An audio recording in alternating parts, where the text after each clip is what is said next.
자, 우리가 사순절 둘째 주일 예배 드리고 있습니다. 그러면서 팔복을 지금 5번째 나누고 있죠. 오늘은 긍휼에 관한 겁니다. 오늘 말씀해 보니까 긍휼히 여기는 자 그랬습니다. 긍휼히 여기는 자라고 한다면 긍휼이 무엇인지를 알아야 되겠죠. 특별히 우리는 하나님의 백성으로 그리스도인들이니 긍휼이 성경에서 어떤 의미를 가지게 되는가라고 하는 걸 알아야 되겠죠. 긍휼이라는 단어를 사실 세상에서는 잘 쓰지 않습니다. 긍휼이라는 단어와 어떻게 보면 조금 좀 가까이 있는 단어들, 그런 단어들을 한번 찾아본다면 자비, 그다음에 연민. 이때 연민은 아주 고압적인 자세에서 하는 연민이 아니고요. 굉장히 어떻게 보면 불쌍히 여긴다. 그런 정도로 얘기할 수 있을 텐데, 성경에서 이야기하는 긍휼이라고 하는 것은 그것 이상을 뜻합니다. 오늘 그 긍휼이라는 단어부터 확인해야 될 텐데, 먼저 긍휼이라는 단어의 1차 주인, 그러니까 긍휼이라는 단어가 나오고 그 앞에 주어가 나올 건데, 그 주어의 1차 주어는 누구인가? 성경에서는 그 긍휼이라는 단어의 1차 주어는 당연히 하나님이라고 말합니다. 그리고 이제 하나님 다음에 긍휼이라는 단어를 취할 수 있는 주어가 또 하나 있는데, 그게 뭐냐면 하나님을 따르는 하나님의 백성들, 그러니까 저와 여러분 같은 그리스도인들을 말합니다. 자, 이 긍휼을 성경에서 이곳저곳에서 막 이야기하고 있습니다. 우리말로 번역할 때 긍휼이라는 단어로 번역하기도 하고, 또는 자비로, 조금 이따 또 한번 확인해 보겠습니다만, 자비로 번역하기도 하고 그러는데, 이 긍휼이라는 단어를 가장 아주 확실하게 보여주고 있는 곳이 있습니다. 그곳이 어디냐면 출애굽기 34장 6절과 7절입니다. 특별히 출애굽기 34장 6절 읽어드리면 이렇습니다. 여호와라, 자비롭고 은혜롭고 노하기를 더디하고 인자와 진실이 많은 하나님이라 그랬습니다. 다시 한번 볼까요? 자비롭고 은혜롭고 노하기를 더디하고 인자와 진실이 많은 하나님. 이때 자비롭고 은혜롭다 할 때 그 은혜라는 단어가 긍휼이라는 단어입니다.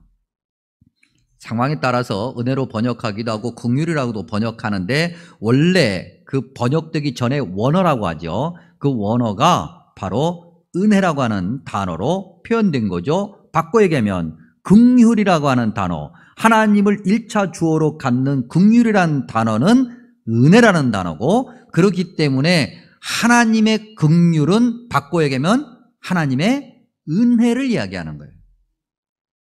출애굽기 34장 6절이 가지는 별명이 있습니다. 신학적으로 뭐라고 표현하냐면 하나님의 속성이다. 원래 하나님이 그런 분이라고 하는 거죠. 원래 하나님이 그런 분이 어떤 분? 은혜로운 분이다. 긍휼하신 분이다. 그리고 아까도 말씀드린 것처럼 이 은혜, 긍휼이라는 단어를 우리가 가질 수 있다고 그랬습니다. 우리가 하나님의 은혜를 받은 자로서 그 은혜를 당연히 알려야 된다라고 하는 의미에서 우리가 그 단어를 가질 수 있어요. 하나님의 긍휼하심, 하나님의 은혜가 집약되어서 나타난 곳이 어디냐면 십자가의 죽음입니다. 여러분, 그 주보 제목에 긍휼이라는 단어를 한자로 써놨습니다. 때때로 한자를 보면, 한자를 맨 처음에 누가 어떻게 만들었는지는 잘 모르겠습니다만, 한자를 보면 참 성경적이다 할 때가 꽤 많이 있습니다. 이 긍휼이라는 단어의 그 휼자 말입니다. 휼자를 보시면 마음심에 피혈자가 있어요. 마음이 있고 피를 흘려요. 십자가죠. 주님께서 우리를 너무나도 사랑하시기 때문에, 우리를 죄에서 구원하시고자 하시는 주님의 마음이 너무 크기 때문에 주님께서 피를 흘려 죽기까지 우리를 사랑하신 것, 그것이 긍휼이고 은혜인 거예요. 자, 우리 하나님의 속성을 출애굽기 34장에서 확인했습니다. 34장 이전에, 즉 하나님의 속성을 설명하기 전에 무슨 일이 있었는가 확인해 보면 34장 이전에 33장이 있었겠고요.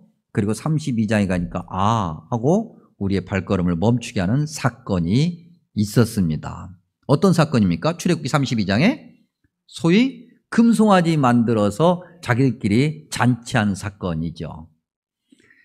여러분, 세상적으로도 은혜를 입으면 은혜 갚아야 된다고 합니까? 모른 채 해도 된다고 합니까? 갚아야 된다고 그러잖아요. 사람과 사람 사이에서도 은혜가 크든 작든 은혜를 입으면 그 은혜에 어떻게 해서든지 보답해야 된다고, 그것이 사람의 도리라고 우리가 얘기합니다. 하물며 하나님과 우리 사이에서 정말 죄의 노예가 되어 전혀 희망 없이 살아가다가 그렇게 죽을 수밖에 없는 우리를 죄에서 구원해 주신 하나님의 은혜를 입었단 말입니다. 그 원형이, 그 모형이 출애굽기에 있는 거예요. 이스라엘 백성들, 하나님의 백성들이 그렇게 애굽에서 종살이하면서 평생 거기서 나서 거기서 살다가 거기서 그렇게 죽는 그들을 하나님께서 출애굽이라고 하는 놀라운 은혜를 통해서 자유를 허락해 주셨는데 어쩜 그렇게 그런 건 빨리 잊어버리는지.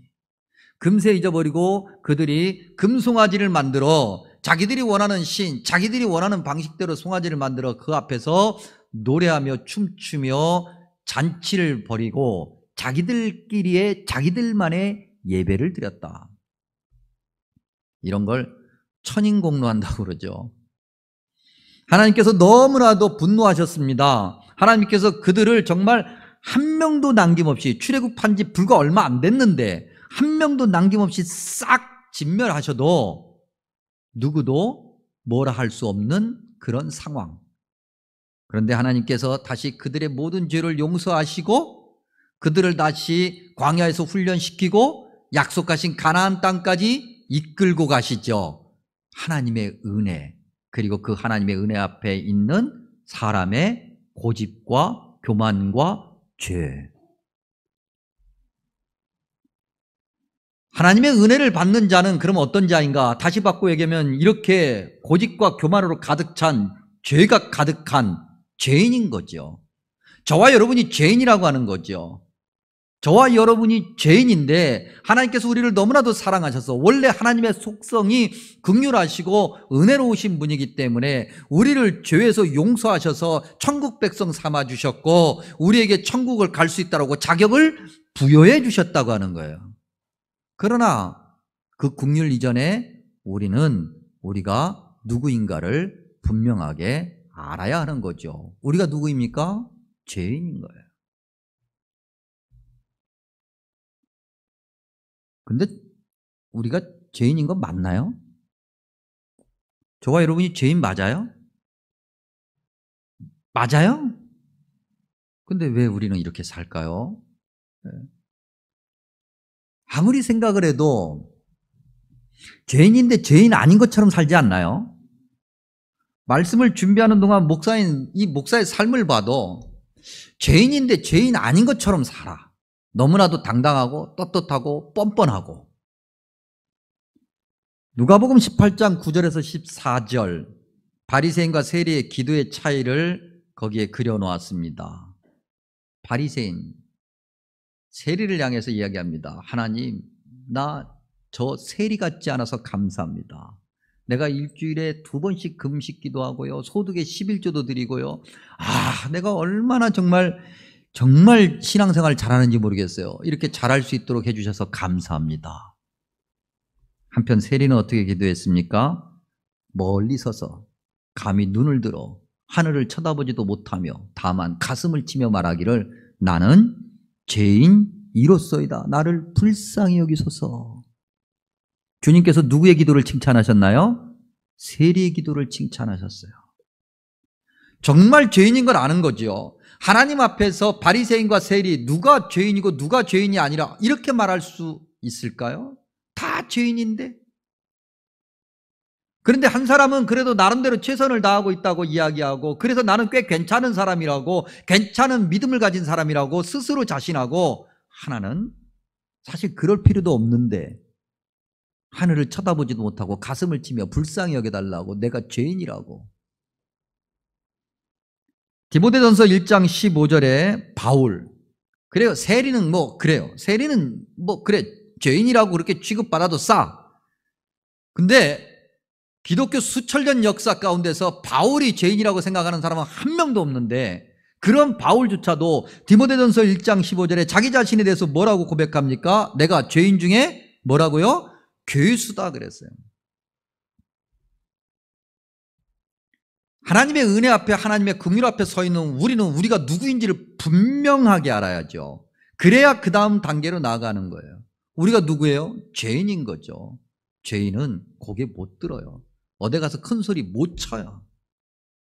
그러니 그 다음 하나님의 은혜 긍휼 받은 자, 즉 죄인이 무엇을 어떻게 해야 되는가를 우리가 성경을 통해서 확인해야 되겠죠. 우리가 지금 복음서를 통해서 주님의 가르치심을 통해서 우리가 지금 팔복을 나누고 있습니다. 그렇기 때문에 하나님의 은혜를 받은 죄인이 무엇을 어떻게 해야 되는가를 주로 복음서를 통해서 한번 나누어 보면 크게 대략 4가지 정도 우리가 해야 될 것이 요약 정리됩니다. 첫 번째 것은 하나님의 은혜 앞에서 우리가 죄인인 것을 분명히 안다고 한다면 우리가 우리 아닌 나 아닌 남을 다른 시각으로 봐야 한다고 하는 거죠. 팔복이 자리하고 있는 산상수훈 마태복음 7장 1절에서 6절 이렇게 시작합니다. 비판을 받지 아니하려거든 비판하지 말라. 그리고 조금 더 나아가서 주님께서 말씀하시기를 어찌하여 내 눈 속에 있는 들보는 깨닫지 못하면서 형제의 눈 속에 있는 티를 보는가. 그리고 조금 더 나아가 너가 어떻게 그렇게 감히 말할 수 있어? 내 눈 속에 있는 들보는 놔두고 형제의 눈 속에 있는 티를 나보러 빼내라고 어떻게 말할 수 있는가? 바꿔 얘기하면 우리 눈에는 들보가 있는데 그 누군가가 가지고 있는 먼지와 티를 보고 내가 털어줄게, 내가 빼줄게라고 어떻게 자신할 수 있냐는 거예요. 내가 먼지를 털어줄게, 내가 내 눈 속에 있는 티를 빼줄게라고 하는 것은 바꿔 얘기하면 뭡니까? 내가 너보다 뛰어나기 때문에, 내가 우월하기 때문에, 내가 능력이 있기 때문에, 내가 꽤 괜찮은 믿음을 가지고 있는 사람이기 때문에 너같이 연약한 자의 그 티 정도는 내가 빼야 돼 라고 하는 거예요. 주님은 그걸 지적하고 계시는 거죠. 마태복음 12장에 가면 안식일에 밀밭 사이로 지나가다가 배가 고파서 이삭을 잘라 먹은 제자들 이야기가 있습니다. 그 제자들을 바라보고 바리새인들이 어떻게 하냐면 정죄했다 그랬어요. 어떻게 안식일에 해서는 안 될 일을 할 수 있느냐. 그러자 마태복음 12장 7절에서 주님께서 이렇게 말씀하십니다. 나는 자비를 원하고, 이때 이 자비가 긍휼이라는 단어거든요. 나는 자비를 원하고 제사, 바꿔 얘기하면 예배를 원하지 아니하노라. 예배를 드릴 필요가 없다는 것이 아니라 예배를 드리는 자라고 한다면 당연히 긍휼이, 자비가, 하나님의 은혜가 먼저인데 그런 것이 빠진 예배는 무의미하다는 거예요. 나는 자비를 원하고 제사를 원하지 아니하노라 하신 뜻을 너희가 알았더라면 무죄한 자를, 그 다음에 나오는 단어가 정죄라는 단어예요. 정죄하지 않았을 거야. 긍휼이 없는 자, 하나님의 은혜를 모르는 자, 하나님 은혜 앞에서 자기가 죄인이 아닌 것처럼 행동하는 자는 그 누군가를 향해서 정죄한다는 거죠. 그것도 내 눈에는 들보가 있는데 그의 눈에 티가 있는 것 같고 정죄한다는 거예요. 들보와 티, 어떤 게 더 커요, 여러분?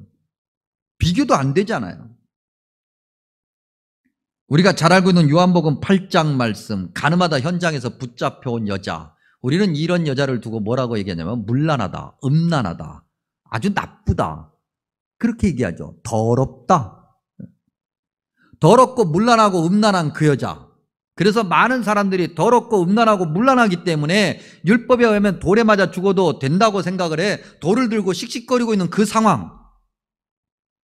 요한복음 8장 성경 다른 독본에 가면 주님께서 땅에 뭔가를 쓰셨는데 뭘 쓰셨다고요? 거기 있는 사람들의 죄를 일일이 쓰셨다. 요한복음 8장 10절에서 주님께서 이렇게 말씀하십니다. 여자여 너를 고발하던 그들이 어디 있느냐? 너를 정죄한 자들이 있느냐? 정죄라는 단어가 등장을 해요. 그리고 이어서 요한복음 8장 11절에 주님께서 말씀하시기를 나도 너를 정죄하지 아니하노니 가서 다시는 죄를 범하지 말라. 하나님의 은혜를 모르는 자, 하나님의 긍휼하심을 모르는 자, 내가 마치 죄인인데도 죄인이 아닌 것처럼 입으로는 죄인이라고 이야기하는데 죄인이 아닌 것처럼 떳떳한 척 그렇게 살아가는 자, 그런 자에게는 정죄함만 있는 거예요. 누구를? 나 아닌 다른 사람을. 다른 사람을 정죄하면 나는 어떤 자예요? 의로운 자가 되는 거죠. 누가 하나님 앞에서 의롭다고 감히 말할 수 있을까? 하나님의 은혜를 아는 자, 그 긍휼함을 아는 자는 누군가에게 위로가 되어야 된다. 애통해야 된다. 이것이 두 번째 우리가 알아야 될 내용이죠. 역시 마태복음 9장 18절 이하 말씀, 12해 동안 혈루증으로 앓던 여자가 있었습니다. 12년 동안 피를 흘리는 병을 앓고 있어요. 율법적으로도 더럽다고 사람들이 생각합니다. 죄를 지었기 때문에 저런 병을 얻었을 거야라고 판단하고 정죄합니다. 그런데 그 사람이 공교롭게도 여자입니다. 많은 사람들이 예수님을 둘러싸고 있습니다.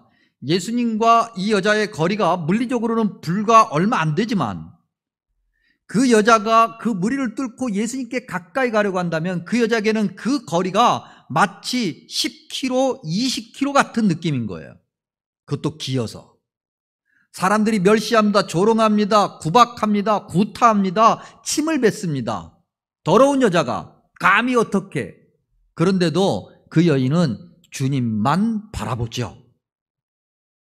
그 험난한 길을 뚫고 갑니다. 예수님 옷가에 손을 대지요. 그때 그 순간 주님께서 그 여인을 향해서 이렇게 말씀하십니다. 따라. 한 번도 들어보지 못한 얘기예요. 12해를 혈루증으로 앓고 있는 동안 한 번도 들어보지 못한 얘기예요. 아니, 혈루증이라고 하는 병이 생기기 전에도 못 들어본 얘기인데 주님께서 그 여인을 향해서 따라. 안심하라. 그때 여러분 그 여인의 마음이 어떻겠습니까? 위로가 가득한, 병 안 나도 돼. 그 순간 나를 이렇게 인정해 주는 분이 있다라고 하는 그것만으로도 충분해요. 내 믿음이 너를 구원하였다. 이외에도 각종 질병과 차별, 무시, 멸시당함, 정죄당함까지 그런 이들을 불쌍히 여기시고 그들을 고쳐주신 예수님의 마음은 성경 곳곳에 가득하죠. 우리가 한 곳 더 보면 마태복음 20장 29절 이하, 주님께서 여리고에서 떠나실 때 맹인 두 사람이 예수님을 향해 우리를 불쌍하게 여겨달라고 외장을 칩니다. 성경에 가면 맹인도 역시 날 때부터 죄가, 아니요, 그 자신의 죄 때문에 아니면 그의 부모의 죄 때문에 그렇게 맹인이 됐을 거라고 사람들이 정죄하던, 정죄받던 그런 사람. 예수님 나를 불쌍하게 여겨주옵소서 소리를 지르니 사람들이 아이고 이 불쌍한 사람이 고쳐달라고 하네, 예수님께 데려가야지 라고 하지 않았어요. 성경에 보면 사람들이 그들에게 잠잠하라 하고 꾸짖었다 그랬습니다. 잠잠하라고 말할 때 조용히 말했겠어요? 시끄러, 떠들지 마, 한 번만 더 떠들면 너 가만 안 둘 거야. 윽박지르고 협박하고. 그런데도 그들이 예수님을 향해서 부르짖죠. 그러자 주님께서 이렇게 성경은 기록하고 있는데 그들을 불쌍히 여기시어. 긍휼이죠. 은혜죠. 그들에게 위로를 줘요. 그들의 마음을 어루만지고 상처받고 갈기갈기 찢어진 그 마음을 따뜻하게 보듬어주는 주님의 마음속에서 하나님의 은혜를 받은 그리스도인들이 무엇을 해야 하는가를 알게 됩니다. 남을 보는 시각이 달라지고요. 그 누군가의 상처를 위로하고 덮어주는 자. 세 번째는 갈라진 것을 하나 되게 하지요. 막힌 것을 허물어 소통하게 하고 분열과 분쟁, 다시 바꿔 얘기하면 갈리어서 서로 물고 뜯고 그런 곳에서 자신을 태워 모두가 다 따뜻해지고 행복하게 하는 그러한 십자가의 마음, 그것이 그리스도인들이 가져야 되는 마음이고 그리스도인들이 살아가야 될 삶의 모습이죠. 사람들은 하나님과 사람 사이에 거대한 죄라고 하는 담을 쌓고 삽니다. 하나님이 쌓으신 적 없습니다. 스스로 쌓는 거예요.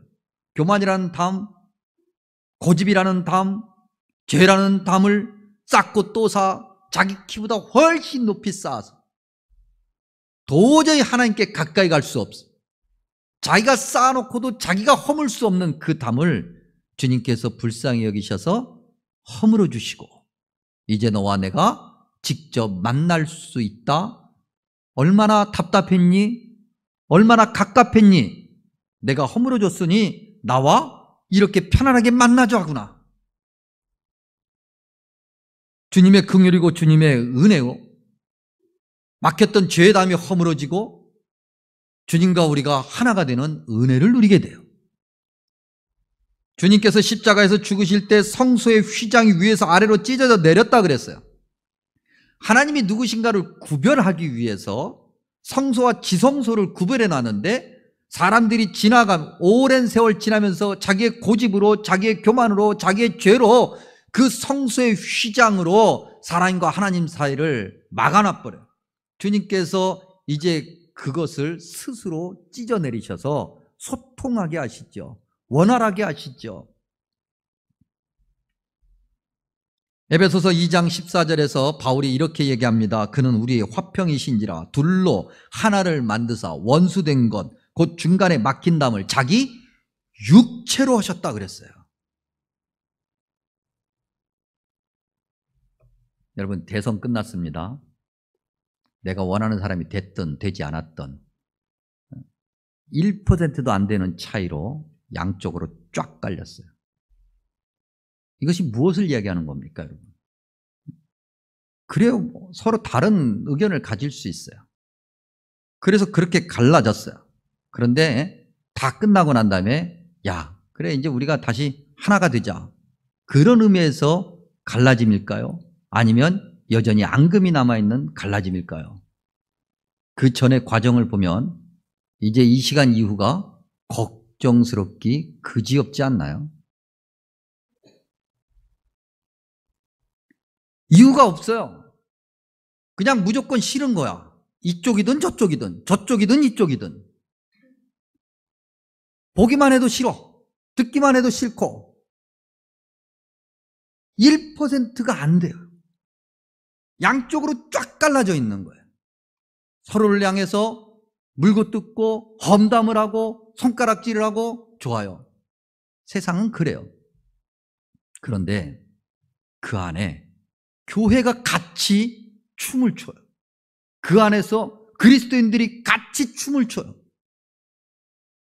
아니 오히려 그리스도인들이 있음으로 인해서 갈라졌다가도 하나가 되어야 되겠고 그리스도인들이 있음으로 인해서 교회가 있음으로 인해서 모든 것들이 하나가 되어 모두가 다 행복해야 되고 서로의 소리에 귀를 기울이며 그럴 수 있지 그래 그것도 올래 이렇게 이야기할 수 있어야 되는데 적어도 그렇지 않아요. 쫙 갈라져 있어요. 그리고 거기에 교회가 아주 중요한 몫을 해. 역할을 해요. 어디 성경 어디에 그러라고 하는 곳이 어디 있어요? 차라리 여러분 정치에 정자도 관심을 두지 마세요. 그럴 바에야. 얘기도 하지 마세요.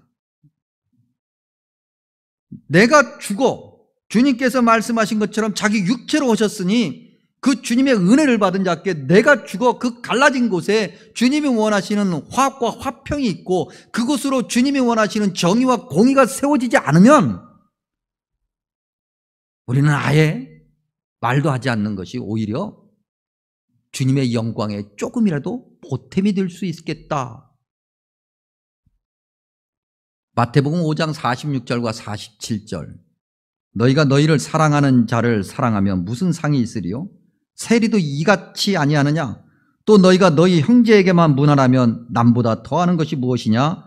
이방인들도 이같이 아니하느냐? 세리 이방인이 누구예요? 구원받을 수 없다라고 생각하는 교회 밖에 있는 사람들. 교회 밖에 있는 사람들도 그렇게 하는데 교회 안에 있다라고 하는, 예수님을 믿는다고 하는 사람들이 교회 밖에 있는 사람들과 다를 바가 없고, 아니 그보다도 훨씬 더 못하면 무슨 소용이 있어요? 갈라진 것을 하나 되게 하라. 그러면 우리가 가져야 될 마지막 것은 자기 것을 내어주는 자이어야 한다. 자기가 가지고 있는 그것이 무엇이든, 물리적인 것이든 무엇이든, 심지어 우리의 재산이든 무엇이든 그것을 다 내어줘야 되고, 주님이 필요로 하시는 곳에, 주님이 원하시는 때에, 그리고 더 나아가 우리 자신도 내어줘야 된다. 주님이 그러셨던 것처럼 말이죠. 마태복음 14장 13절 이하에 오병이어 만찬 이야기가 있습니다. 많은 사람들이 아침부터 저녁까지 주님을 따라다닙니다. 그때 당시 하루에 한 끼 먹으면 잘 먹었던 시절에, 아침부터 저녁 해질녘까지 주님을 따라다녔으니 얼마나 배가 고플까. 주님께서 그 무리를 보시고 불쌍히 여기셔서 이렇게 제자들에게, 야, 먹을 것을 주어야 되는데 어떻게 할까? 그랬더니 제자들이 이야기합니다. 아유, 주님, 이 많은 사람들을 어떻게 먹입니까? 그러니까 주님, 이 사람들을 보내서 각자 알아서 먹고 오게 하십시오. 그랬더니 주님께서 이렇게 말씀하십니다. 그러지 말아라. 그러지 말고 너희가 먹을 것을 주라. 여러분, 우리는 이 말씀에 귀를 기울여야 되고 우리의 모든 것을 집중해야 됩니다. 너희가 먹을 것을 주라. 제자들이 뭐라고 얘기합니까? 우리가요? 어떻게요? 우리가 가지고 있는 돈이 뭐가 있다고? 없어요. 못해요. 바꿔 얘기하면 안 해요. 싫어요.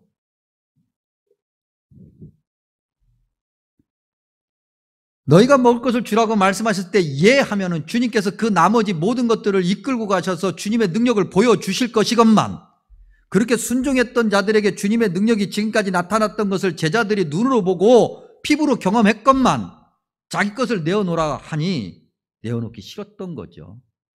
그래서 애꿎은 어린애한테 가가지고 어린애가 가지고 있는 보리떡 5개와 물고기 2마리를 뺏어온 거예요. 그리고 복은 누가 받았어요? 그 아이가 받았겠죠. 누가복음 10장 30절에서 37절, 우리는 자비를 베푼 선한 사마리아 사람 비유 이야기를 잘 알고 있습니다. 근데 이 비유 직전에 누가복음 10장 25절에서 29절에 이런 이야기가 있습니다. 어떤 율법 교사가 누굽니까? 성경을 누구보다도 잘 알고 있는 사람, 목사 같은 사람이겠죠. 교회 오래 다니는 그런 사람, 예수님을 잘 믿는다고 생각하는 사람, 아니 최선을 다해서 믿고 있다라고 생각하는 그런 사람이 예수님을 시험하고자 예수님께 물어봅니다. 선생님, 내가 무엇을 하여야 영생을 얻으리까? 예수님께서 대답하시죠. 야, 너가 성경을 잘 아는데 성경에 뭐라고 기록되어 있느니? 내 마음을 다하며 목숨을 다하며 힘을 다하며 뜻을 다하여 주 너의 하나님을 사랑하고 내 이웃을 내 자신같이 사랑하라고 기록되어 있습니다. 알기는 잘 알아요. 머리로는 잘 알아. 주님께서 말씀하십니다. 야, 잘 대답했다. 가서 그것을 행동으로 옮기기만 하면 돼. 그 사람이 자기를 옳게 보이려고, 나름대로 자기의 이 믿음과 성경 지식을 조금 더 자랑해 보이려고, 그러면 내 이웃이 누굽니까? 라고 물어보죠. 그때 주님께서 하신 말씀이 선한 사마리아 사람 비유인 거예요. 마태복음 25장 34절에서 40절, 주님께서 특별히 마지막 그날에 이제 사람들을 심판하시면서 칭찬하시는 사람들을 불러 세웁니다. 야, 그동안 너희들이 내가 줄일 때 먹을 것을 주었고, 목마를 때 마시게 했고, 나그네 되었을 때 나를 영접했고, 헐벗었을 때 옷을 입혔고, 병들었을 때 돌보았고, 옥에 갇혔을 때 와서 도와주었어. 너 참 잘했다. 아이고 주님, 내가 그걸 언제 했습니까? 내가 언제 그런 걸 했나요? 내가 한 적이 없는데 주님 어떻게 나한테 그런 걸 했다고 나를 칭찬하십니까? 주님께서 뭐라고 말씀하십니까? 내 형제 중에 지극히 작은 자에게 한 것이 곧 나에게 한 것이라.